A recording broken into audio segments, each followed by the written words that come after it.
الحمد للہ رب العالمین والعاقبۃ للمتقین والصلاة والسلام علی سید المرسلین۔ ناظرین کرام، السلام علیکم ورحمۃ اللہ وبرکاتہ۔ ایمانی صفات کا عنوان لے کر آپ کی خدمت میں حاضر ہوں۔ ایمانی صفات کے تعلق سے علاج بالقرآن کا ذکر چل رہا تھا۔ اللہ کی مقدس کتاب قرآن مجید، فرقان حمید، ایمان والوں کے لیے ایمانی اور روحانی شفا بھی ہے، اور اس کے ساتھ ساتھ جسمانی شفا بھی ہے۔ مومن کے ہر کام میں برکت، ہر کام میں رحمت، قرآن حکیم کی تلاوت کرنے والا اور اس پر عمل کرنے والا سب سے بہتر مومن ہے۔ اور اللہ کے نبی صلی اللہ علیہ وسلم جس کو سب سے بہتر مومن قرار دے دیں، حقیقت میں یہ اس کے لیے ایمانی اور روحانی شفا ہے۔ حدیث شریف میں آتا ہے، امام بخاری رحمۃ اللہ علیہ یعنی بخاری شریف کی روایت ہے، حدیث بھی پڑھ کر آپ کے سامنے پیش کر رہا ہوں۔ روایت کرنے والے حضرت ابو موسیٰ اشعری رضی اللہ عنہ ہیں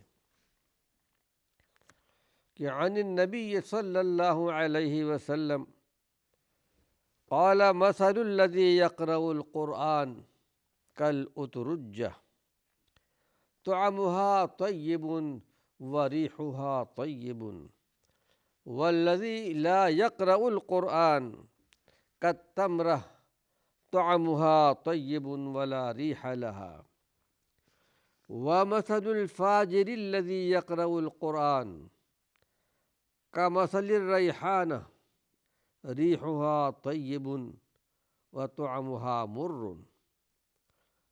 ومثل الفاجر الذي لا يقرأ القرآن كمثل الحنظلة طعمها مر ولا ريح لها رواہ البخاری۔ بڑی عظیم بات اس حدیث میں بیان کی گئی ہے۔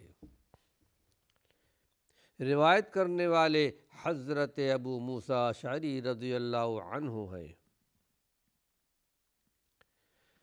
حضرت ابو موسیٰ اشعری رضی اللہ عنہ روایت کرتے ہیں کہ اللہ کے نبی صلی اللہ علیہ وسلم نے ارشاد فرمایا، اس آدمی کی مثال جو قرآن پڑھتا ہے، قرآن کی تلاوت کرتا ہے، وہ میٹھے لیمون کی طرح ہے کہ اس کا ذائقہ، اس کا مزہ بھی اچھا ہے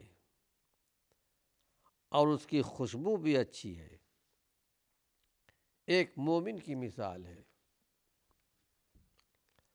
قرآن پڑھتا بھی ہے، پڑھاتا بھی ہے اور قرآن پر عمل بھی کرتا ہے۔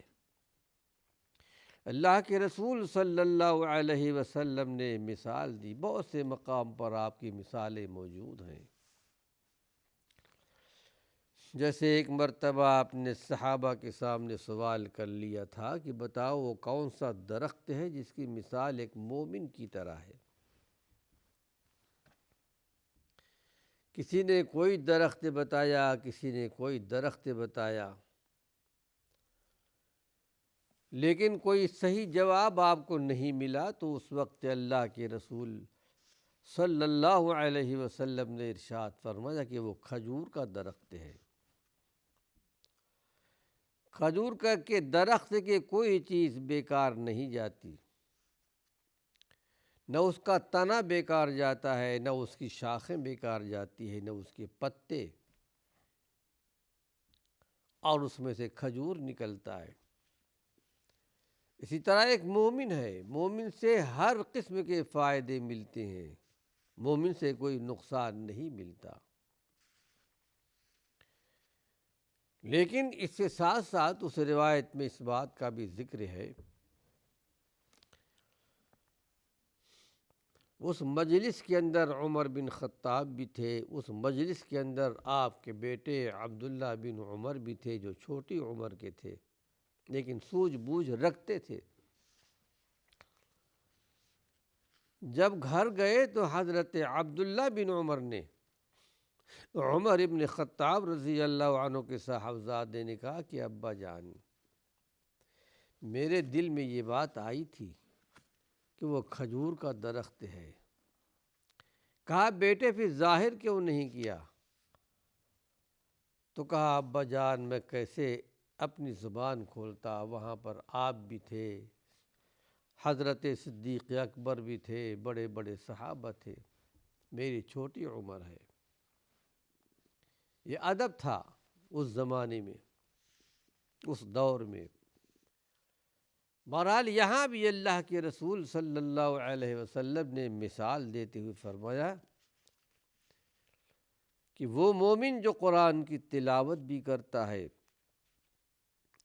اور قرآن پر عمل بھی کرتا ہے، میٹھے لیمون کی طرح ہے، اس کا ذائقہ اور مزہ بھی اچھا ہے اور اس کی خوشبو بھی اچھی ہے۔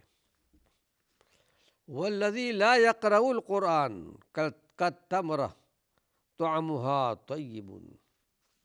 لیکن ایک دوسرے قسم کے مومن ہیں، مومن تو ہیں، اللہ پر، اللہ کے رسول پر ایمان ہے، آخرت پر بھی ایمان ہے، لیکن قرآن کی تلاوت نہیں کرتے۔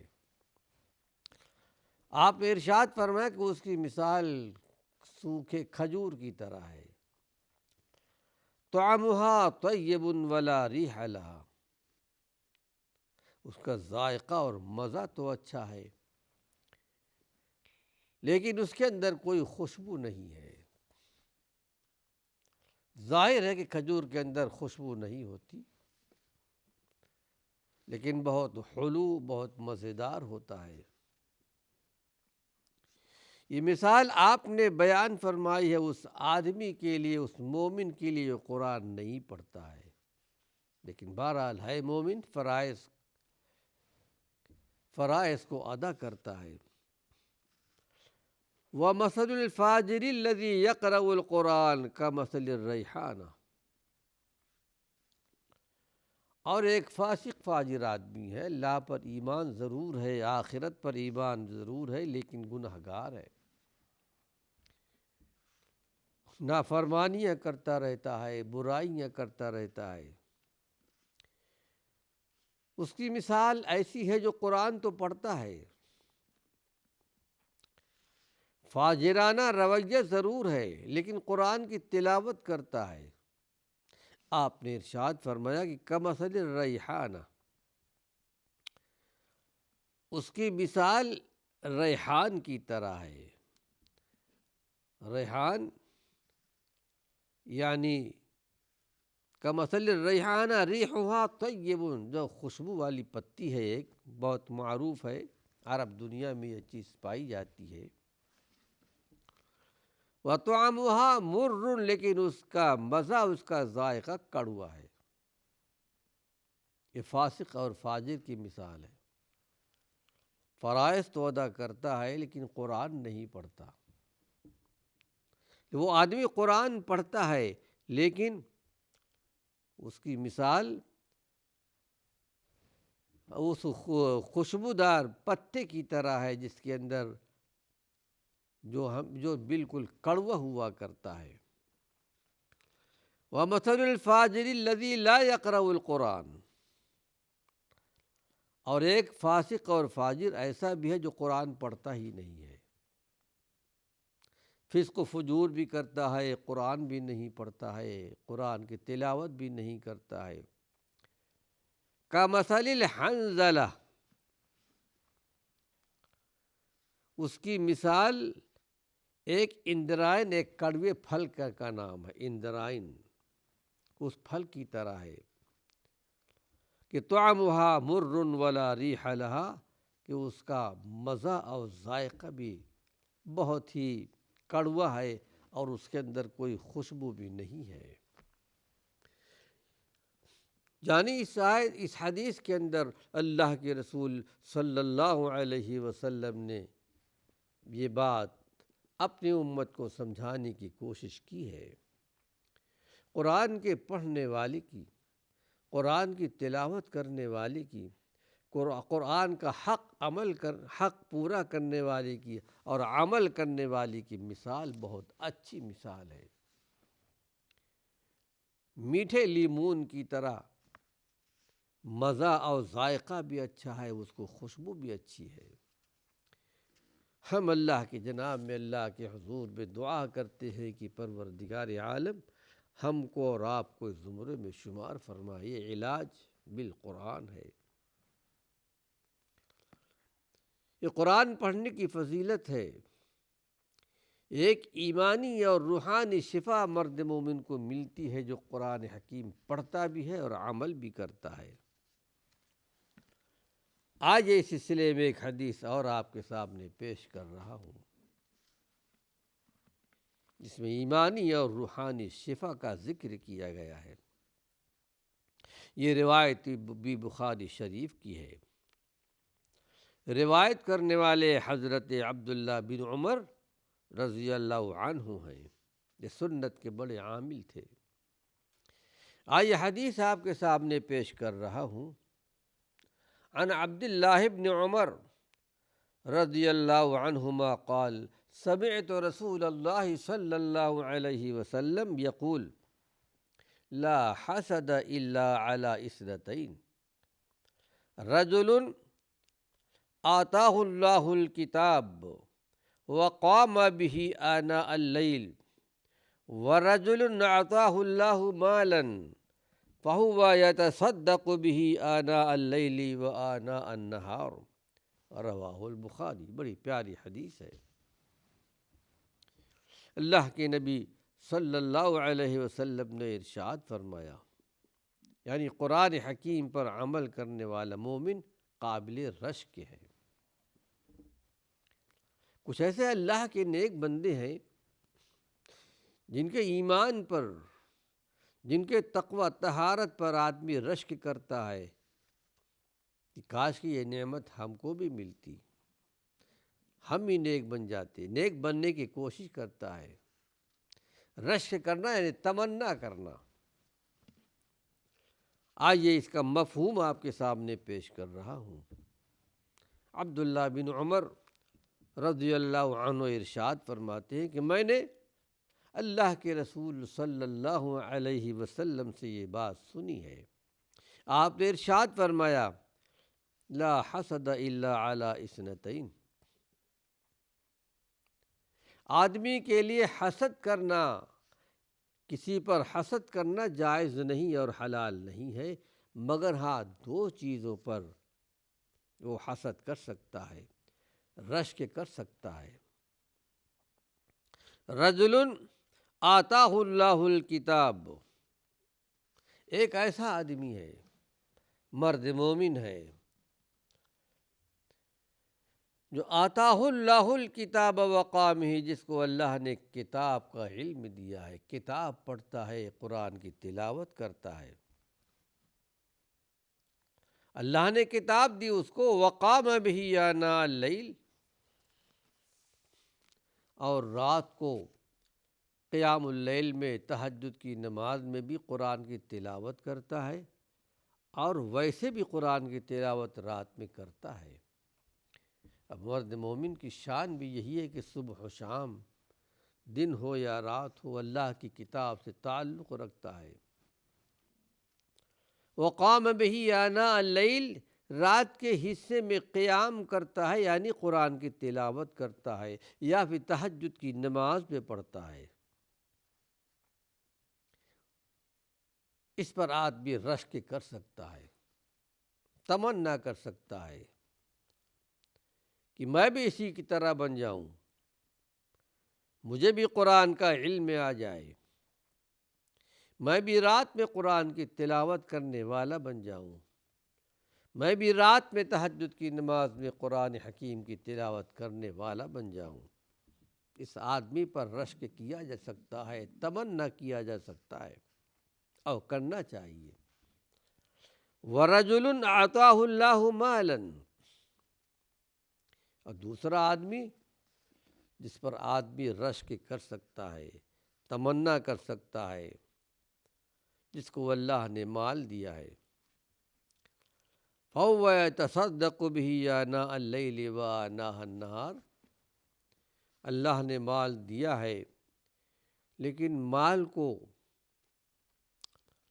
یعنی جمع کر کے بیٹھ نہیں رہتا، بلکہ اس کو اللہ کے راستے میں خرچ کرتا ہے، پکڑ کر نہیں بیٹھتا، دن میں اور رات میں اللہ کے راستے میں دیتا ہے، خرچ کرتا ہے۔ اس آدمی پر رشک کرنا جائز ہے، حلال ہے، اور یہ حسد نہیں ہے، یہ رشک نیکیوں کے لیے ہے، قرآن کی تلاوت کے لیے ہے۔